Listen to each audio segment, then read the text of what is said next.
Hey everybody, this is Jesse P. Gilmore, agency transformation coach and founder of Niche in Control, creator of Leverage for Growth. And I'm Lucas James, founder of Twiz.io, which scaled from $0 to $200,000 a month with my own agency. We are the hosts of Leverage for Growth podcast agency leverage episodes. We know that in order to scale your agency successfully, there are multiple shifts that need to happen within the founder's mindsets, skill sets, and leadership styles. We are on a mission to interview marketing and PR agency owners on their journey to 6, 7, and 8 figures and leverage the lessons from their journey to save you time, energy, and money in order for you to get your agency to the next level. If you find value in these episodes, watch the case study video to learn more about Leverage for Growth and how we successfully scale agencies quickly at nicheincontrol.com/case study. That's nicheincontrol.com/case study. You are now listening to Leverage for Growth. Hey everybody, this is Jesse P. Gilmore, founder of Niche in Control and creator of Leverage for Growth. Welcome to the Agency Leverage Edition. Today, I am here with Rob Aurelius, the co-founder of ARCG Media, a digital marketing agency on a mission to increase your social visibility by creating the right strategies, success, and results. Thanks for coming to our show today, Rob. Thanks, Jesse, for having me. It's such an honor and a privilege. Absolutely. Can you tell us a little bit about the history and background of your agency? Yes. So ARCG Media started off as A&R Collective Group back in 2013. It started off with a former business partner of mine named Rick. And at the time, we had been working for an entertainment agency called Old Souls Entertainment in New York City. We didn't like the way we were being treated, and we felt like we had so much to bring to the table and so much value. So we started A&R Collective Group. A&R Collective Group is named after my last name, Aurelius, and his last name, Royale. So we started off as a collective. I have a background in marketing, sales, advertisement, promotion, digital marketing, social media, you name it. And he had a background in creative, and he also had a background in film. That's how I met him. I met him because I actually was an actor in 2 of his short films. And to me, I think he was like a genius. And I always told him, he's African-American. So I remember telling him, you could be the Black Quentin Tarantino someday. And he always used to laugh when I used to say that. But that's how much respect I had for him. And I still do have respect for him. So, when we started this business, we literally sat down and said, I can do this, this, and this. And he goes, well, I can do this, this, and this, and this, and this. So I said, how about let's bring all of that together, turn that into services, and let's start a business. So we started A&R Collective Group in June of 2013. And in October, we had a launch party, and we had so many friends, so many associates that came to support us, and we introduced it to them. And, at the time, we were pretty much, one of our first clients was actually a comedian, and I forget his name, unfortunately, but I remember him reaching out to us because he was a big fan of George Carlin. And he was asking me and my partner, Rick, if we were able to help him get George Carlin's name on a certain street in Manhattan. Like when, I'm not sure if you've ever seen this, but in New York City, sometimes, like, especially when someone passes away and they were like either a legendary person or just like maybe a police officer or a firefighter or something, they'll honor them and they'll put their name on the street. And it'll be like, for example, George Carlin Way, Mm-hmm. So, we had just started. And, this guy reached out to us based upon the fact that he felt like we had a lot of resources because of our backgrounds. So, it was something new, something different. I didn't think I would ever be asked a question like that. And I tried. And that's not the first time either. A few years ago, I'm sure you know who Nancy Sinatra is. She is the daughter of the famous Frank Sinatra. She follows me on Twitter. And I'm not sure how this happened, but she was asking years ago if her father's statue, there's a statue of her father that apparently is in a museum here in New York. I don't know exactly where. And she claims that she had reached out to one of our old mayors, Giuliani, at the time, and asked him if his statue could actually be put in Times Square because, his famous song, New York, New York. And apparently, like when 9/11 happened, for some reason, the statue was put into a museum. And I feel like she kind of lost contact with Giuliani because Giuliani also was leaving office, and then Bloomberg came in, who was our next mayor, and she wasn't able to reach out to anyone. So, our previous mayor, his name was de Blasio, she was looking for a way to reach out to him. And somehow, some way, one day I opened up my Twitter, and in my mentions, I see someone saying, reach out to Rob Aurelius, maybe he can help you. And I said, wait, what? And I said, how can I help Nancy Sinatra get her father's statue in Times Square? And I remember her actually DMing me. And she also mentioned me, and she was like, can you make this happen? Can you help me get my father's statue in Times Square? And I was like, oh my God. And I remember asking one of my neighbors about the situation. And she goes to me, well, why would she want to do that? Her father was from Hoboken, New Jersey. And when you go to Hoboken, there's Frank Sinatra Drive, there's Frank Sinatra Park, there's Frank Sinatra. There's actually a restaurant called Blue Eyes, named after one of his songs. So she says, Frank Sinatra was such a, Hoboken native. Why does she want a statue of him in New York? And I said, well, think about it, New York, and Sinatra was very well known in New York. And the Rat Pack hung out in New York all the time. So things like this, to me, eventually became opportunities. And I said to myself, this is insane. When I first started working, I used to work regular jobs. I used to work at retail stores selling clothes. I used to work at grocery stores packing stuff. I used to be a stock person. When I became a businessman, I never thought about these type of things. And, one of our first clients as well was professional wrestler who used to work for the WWE by the name of Gene Snitsky. And I'm a big fan of professional wrestling, especially the WWE. When I was a child, I used to watch the WWF. I used to watch Hulk Hogan and Ric Flair and Rowdy Piper and Bret Hart, all these guys. And I still watch it to this day. But today I kind of also do it from a business standpoint. So when I, finally spoke to a professional wrestler and I was able to help them with something, it made me feel good, because that opened the doors for me. So, a few years ago, maybe about almost a year before, almost a year after I started the business, I met Gene Snitsky at an event. He was at a charity event. I was actually working for a client of mine who is a designer, and she was producing a collection for someone, and he was one of the guests there. And I remember meeting him, and I remember talking to him and shaking his hand, giving him my business card, and telling him that if he ever needed something for me to reach out. Reaches out to me less than 24 hours later to ask me if I could help him get verified on Twitter. And at the time, he had so many imposter accounts, and he wanted people to know it was really him whenever he reached out to someone. So I got him verified. I reached out to a contact at Twitter. This is when the verification process was a little easier. Today, it's a little crazy. I don't know what's going on with it, but I've been hearing a lot of crazy things as of the last few weeks. Anyways, I got him verified in less than 48 hours. All I needed for him was just proof of his identity. I got him verified. He gave me a shout out on Twitter. That blew up my engagement, on Instagram, Twitter, Facebook, because he said, if anybody ever needs verification services, or if anyone ever needs, a marketing gig or whatever the case may be, or promotion, reach out to this guy. Mind you, I didn't charge him for this service. It was actually pro bono, because it was just kind of like trade of value. And I was also trying to get my foot in the door. Little did I know that eventually this was going to introduce me to the world of professional wrestling from a business standpoint. One thing led to another. Then I met another professional wrestler. His name is Prince Nana, who works for a company called AEW. He's also from Brooklyn, where I'm from. And he also needed the same thing. He needed to be verified. And once I got him verified, I started meeting so many other wrestlers. And, I worked with the independent circuit for a while. I also worked with a company called Ring of Honor. And then eventually I was able to meet someone from the WWE, and he introduced me to everyone in the locker room, past and present.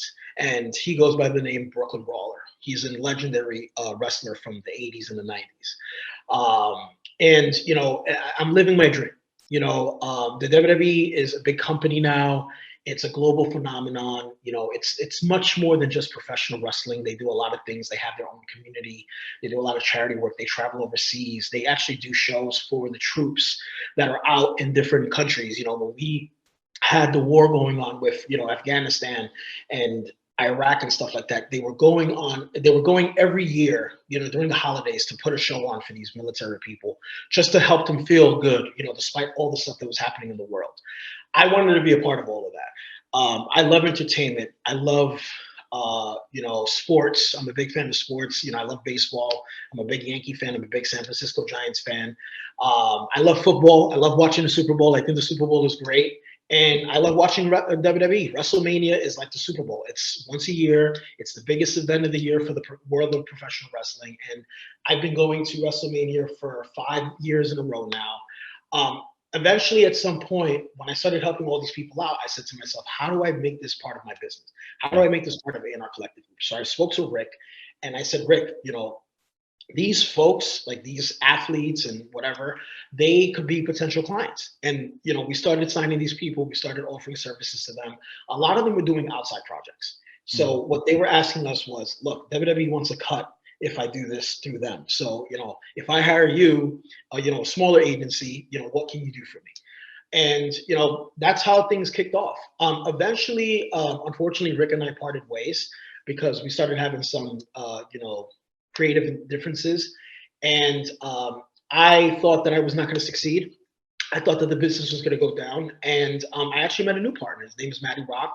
He's like a mentor to me. He's been my special advisor for 10 years now, for as long as the business has been around. And I've had some people into the business, into the company come and go. I still have some people who still work with me. I got a guy in Corpus Christi, Texas. His name is Oscar. He's been there from day one.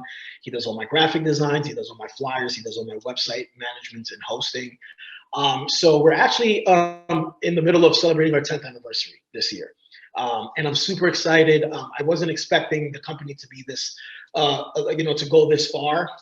I'm still not where I want to be with it. Of course, there's always room for growth and there's always room for improvements and whatnot. But before the pandemic, I started doing a lot of media stuff. I started becoming more of a media guy. So I was literally getting paid by companies such as WWE to go to their events, take photos of what was happening, promote it, videos and whatnot. And I started to somehow become some type of a social media influencer. Eventually, I started to realize that some of the services I was offering with A&R Collective Group, which is like event management and web hosting and all these other things, I said to myself, look, we do offer a lot of services, but at the same time, we're more of a social media based company.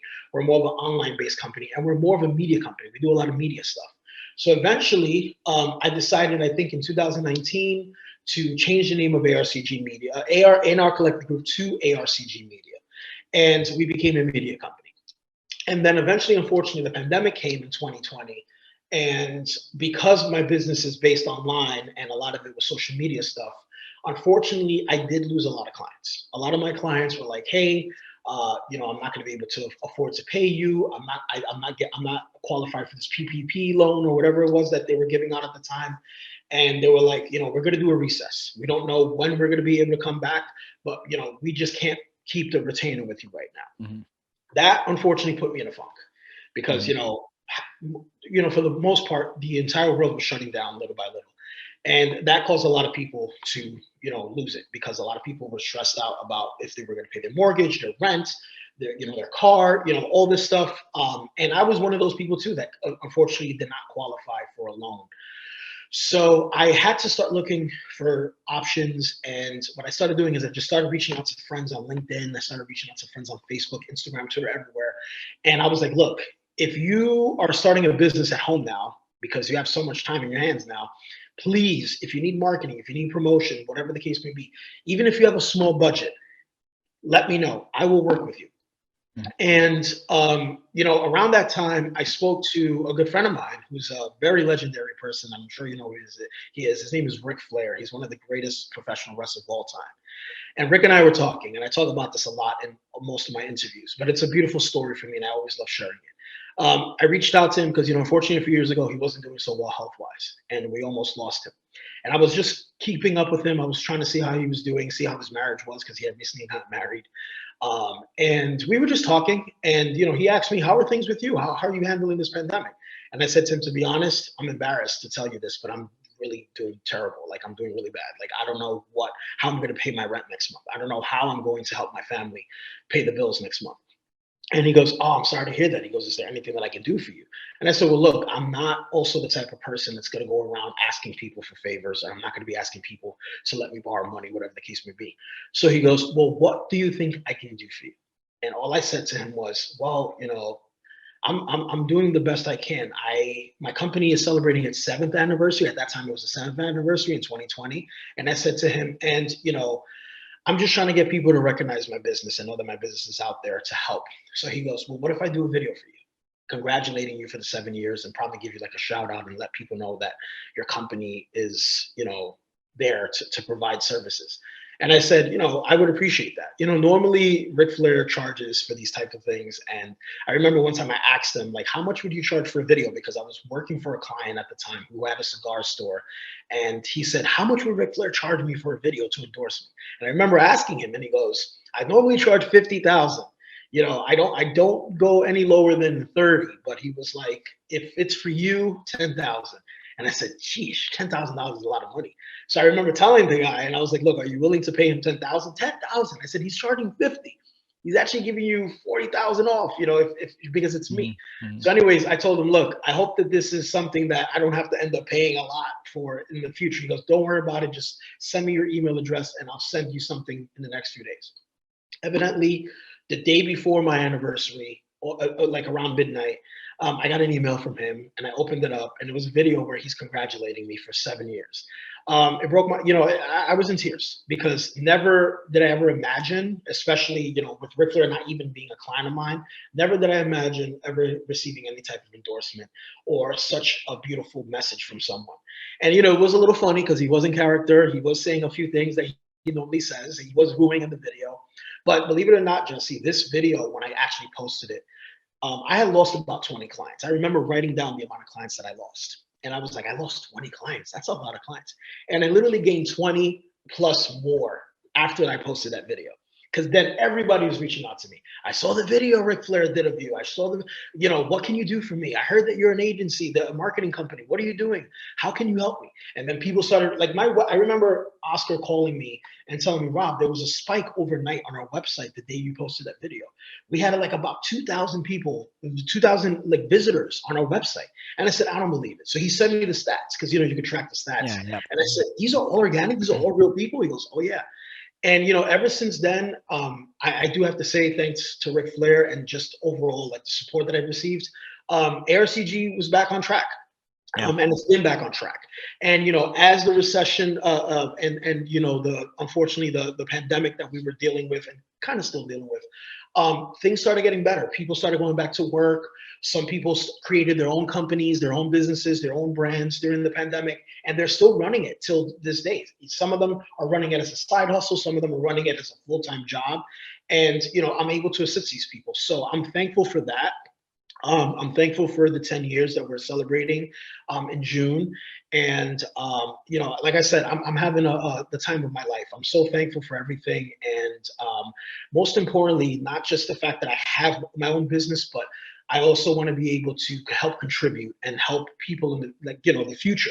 The future generations to come of people that want to have a business like mine and be able to give back to them and share with them some insight as to how I got into the business, what did I do, and some advice, because, you always have to give people advice when they're, about to get into something, just to make sure that they do it wholeheartedly and not just for the money and not just for what they think is going to happen. Because, there is sometimes people that want to do like the quick get rich scheme. And I always tell people sometimes that doesn't always work out in your favor. I think if you just put in hard work and you solidify yourself and you show how much merit and character you have, I think that will actually help you eventually have so many doors open for you.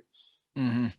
And would you say that, we talked about a lot of different kind of pivots and different things with it. What would you say if you were to summarize like maybe one or two main kind of tips or advice that you would pass on to our audience, maybe people that are a little bit behind you, maybe not at the 10 years and they're still trying to figure out exactly how to navigate this.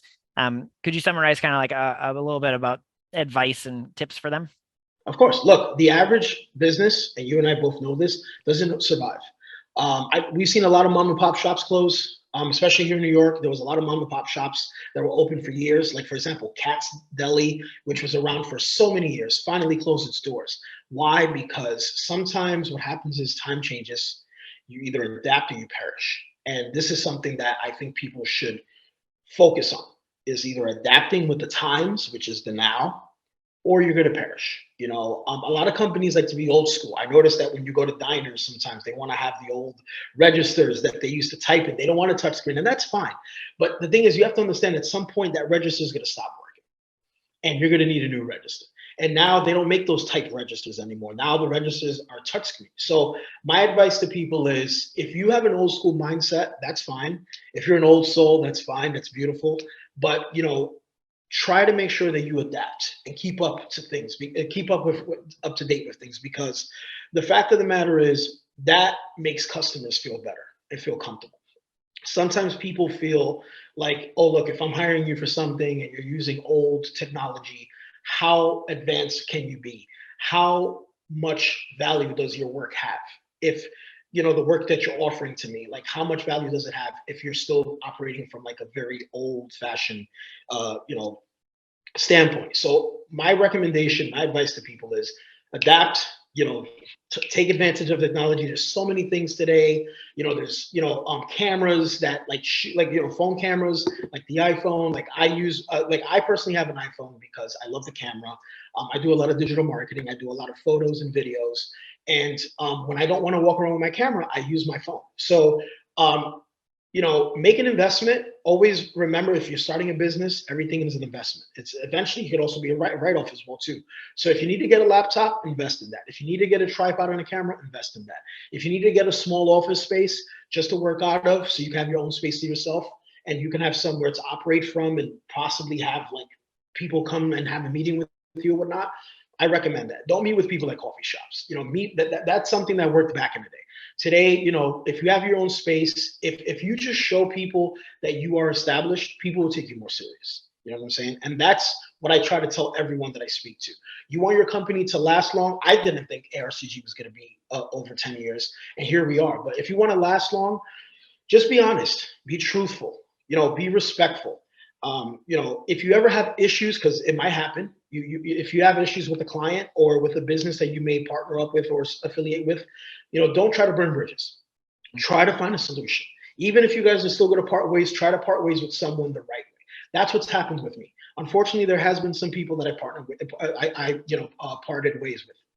One of my old business partners, I had to part ways with, but I did it in a good way. I did it in a way where no one's talking bad about me, no one's trash talking me, no one's putting a bad review. I mean, in 10 years that the company's been in business, I've never seen a bad review online. And I've said to people, this is insane. Like, I look up all these reviews and I see bad reviews from some of the best places I go to, and then I also see good reviews. But when it comes to ARCG Media, I can't see a bad review. Because even if someone is about to give me a bad review or someone is not unhappy with my services, I always try to do what's right. And, relationships are very important, especially the ones that you want to keep. If you keep a relationship for a long time, the opportunities are endless. If I start a relationship with you today and I could do something small for you today, maybe 5 years down the line, someone is creating a new business and you might recommend me to help that person with that. So I always value that. I always respect that. And that's what I try to tell people. Don't try to just make money off of people. Try to work with them. Try to actually have a real relationship with them, like a bond. Trust is built over, it's not built overnight. Trust takes a long time to actually form. And once someone feels that they can trust you, forget about it. They're never going to steer you wrong. They're never going to look past you. They're always going to acknowledge you. They're always going to respect you. And they're always going to give you your merit. And those are the things that I've received today. I receive a lot of phone calls and text messages. And just sometimes when I'm hanging out with these people will sit there and they'll talk to me and they'll be like, Rob, I appreciate what you've done for me. I appreciate how honest you are. I appreciate the work that you put, the hard work that you show people. Because that's what I do. How I started working with WWE, how I started working with all the people that I work with, I literally solidified myself. I, did things for free sometimes just to prove my worth. And, some people appreciated it. Some people didn't. But the people that did appreciate, I appreciate them because they're the ones that are helping me stay in business. And I'm very thankful for that. And that's my advice to anyone that's starting a business now or struggling with a business. Just be honest. Be honest with yourself. Be honest with your clients. Be honest with your coworkers, with your partners. Just do everything with passion and do everything with love. It's kind of like being a chef. You want the food to taste good, you got to add the right ingredients, and you got to do it with love and positive energy. So it's the same thing with every other business that's out there. Once you show the love and the passion and how much you really care about something, the positive energy will flourish. Cool. And lastly, what's the best way for people to get in touch with you, or do you have any offers for them that could take advantage of? Yes, of course. So as far as ARCG Media, we're on Instagram, Twitter, LinkedIn, and Facebook at ARCG Media. And you can find me at my personal social media pages, Facebook, Instagram, Twitter, and LinkedIn at Rob Aurelius. Awesome. And our website is arcgmedia.com. Cool. I'll include all of the URLs and ways to get in touch with you in the show notes for anybody that's listening. And thank you very much for being on the show, Rob. Thank you. I appreciate it. Agency owners, if you want to transform your agency to sustain and grow without your direct involvement, where you can stop working in the business and switch to working on the business, where you can regain control of your time, delegate effectively, get paid what you're worth, and have your team run the day-to-day, go to nicheincontrol.com/case study right now to learn more about Leverage for Growth. You can book a free strategy session with us to look at your systems, understand what needs to be done in order for you to scale, and get a free strategic plan for the next year to live the life of entrepreneurship that you've always dreamed about. Go to nicheincontrol.com/case study. That is nicheincontrol.com/case study now.